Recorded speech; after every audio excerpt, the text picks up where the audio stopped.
Hello everybody, and welcome to our final part of this module, Grieving.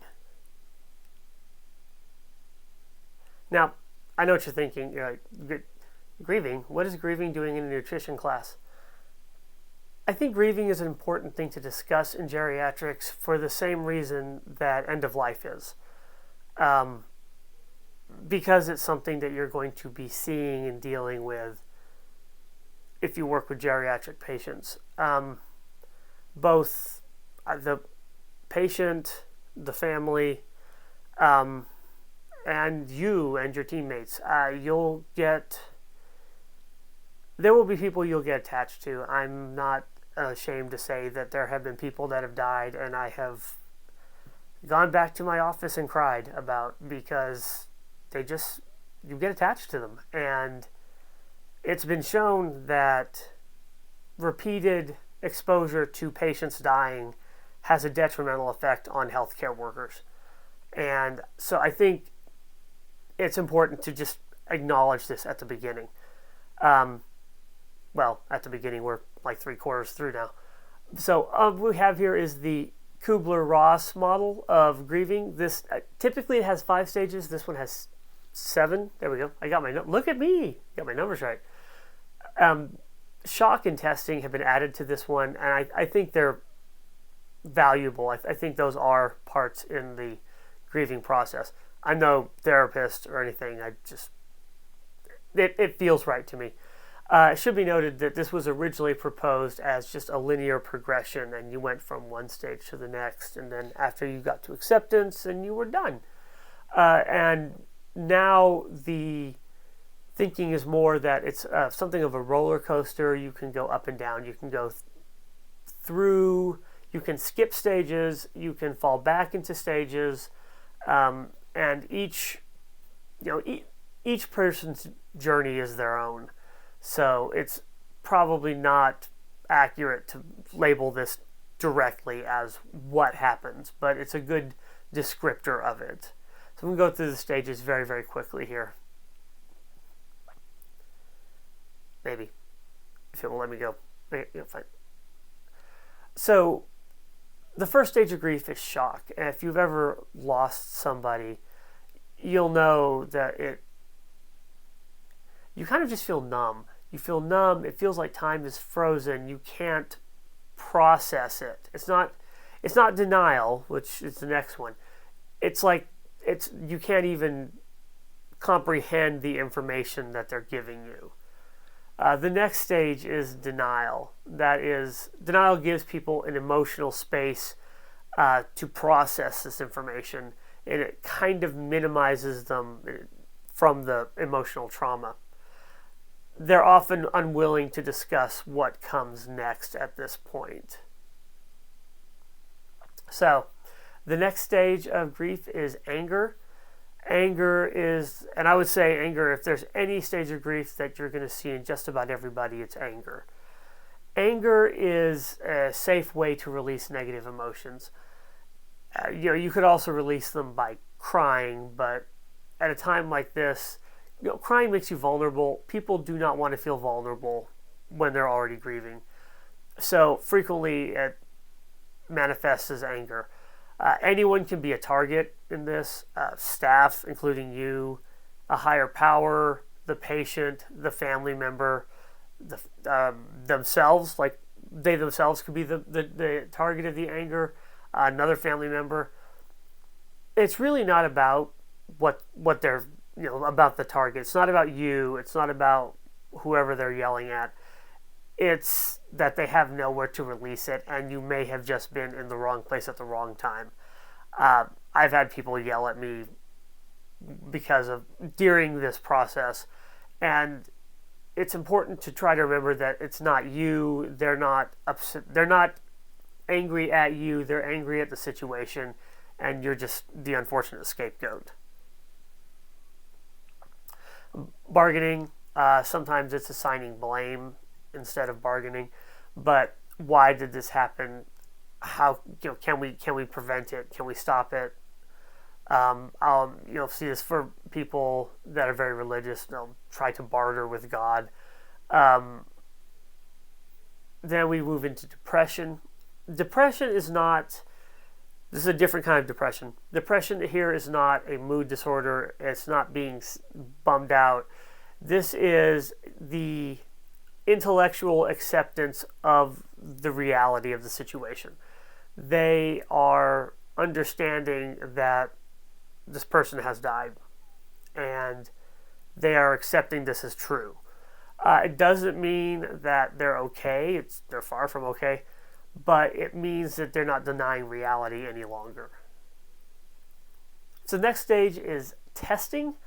If you've ever lost somebody, one of the things you'll remember is that feeling that you're going to see them walk around the corner, or you'll go by their house and expect to see them there, or something like that.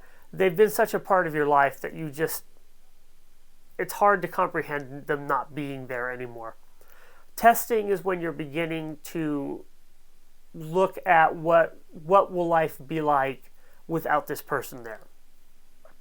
And acceptance is beginning to tentative steps forward, trying out this new life of what is it like without this person there. Now, there's also anticipatory grieving. This is grieving. It's a response to an expected loss or a pending loss. If you have someone who has a terminal diagnosis, people may begin the grieving process before they're actually gone. This can represent as excessive care, like just glomming onto the person, or emotionally disengaging from the person, so that there's some emotional space created before the person dies to kind of reduce the trauma of the actual death. And they will go. Sometimes people will go through what they call a rehearsal of the death, which is, what is it going to be like? What is it going to feel like when I get the news? What am I going to do? And this isn't like a conscious run through of ideas. This is their minds just churning and going through this kind of involuntarily.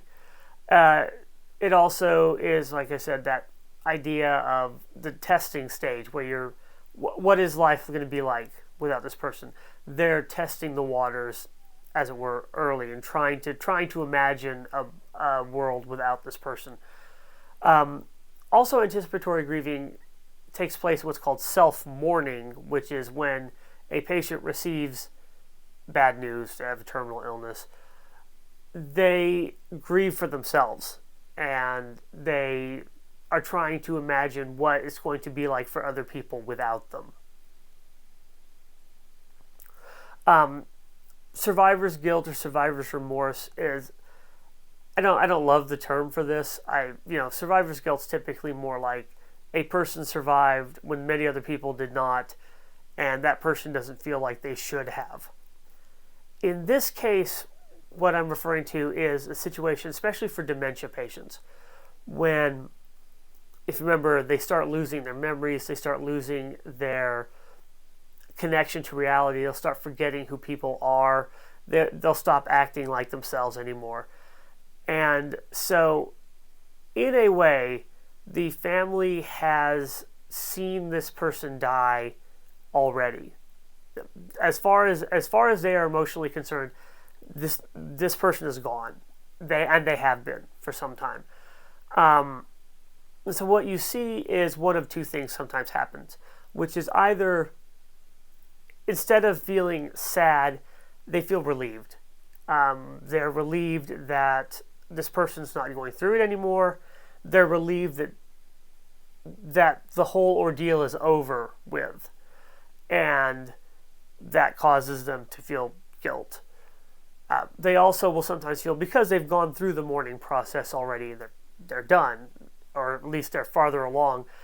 They don't feel like they don't feel the way they think they should. They don't feel grief at this point, or at least not as much, and that also can cause feelings of guilt. And finally, we talk about disenfranchised grief, and this is the one that affects you. You can read the very long explanation up there. Essentially, what this is grief that society doesn't feel that you're entitled to. One of the ways that people recover and mourn is communally.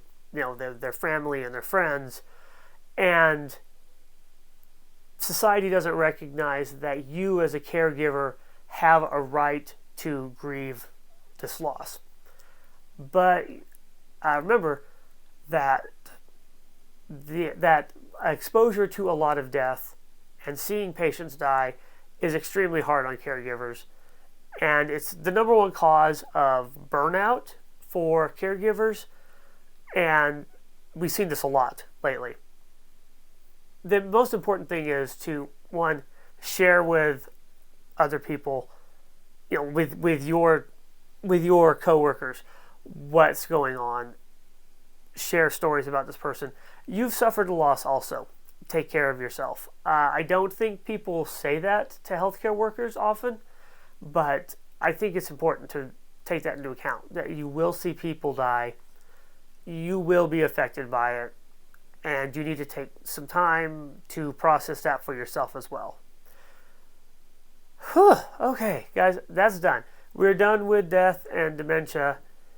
The next part of this is going to be regulations and rights, and it is far more boring and bland than this.